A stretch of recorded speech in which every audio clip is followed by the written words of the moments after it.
சின்னாளப்பட்டி அருகே ஆப் மூலம் பெண் போல் பேசி இளைஞர்களிடம் கொள்ளையடித்த கும்பல், சிறுவன் உட்பட 8 பேர் கைது. செவ்வாய்க்கிழமை இரவு 7 மணி அளவில் கிடைக்கப்பெற்ற தகவலின்படி,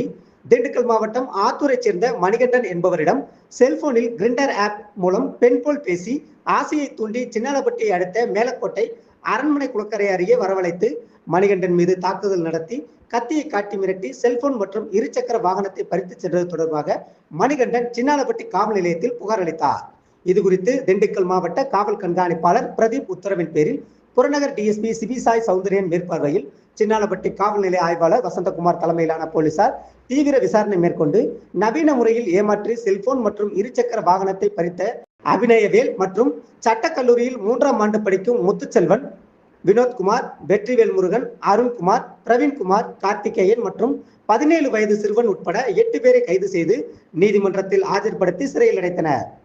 சென்னை காவல் ஆணையர் அருண் ஐபிஎஸ் கிரிண்டர் செயலியை தடை செய்ய கோரி தமிழக அரசிற்கு கடிதம் எழுதியுள்ளார் என்பது குறிப்பிடத்தக்கது.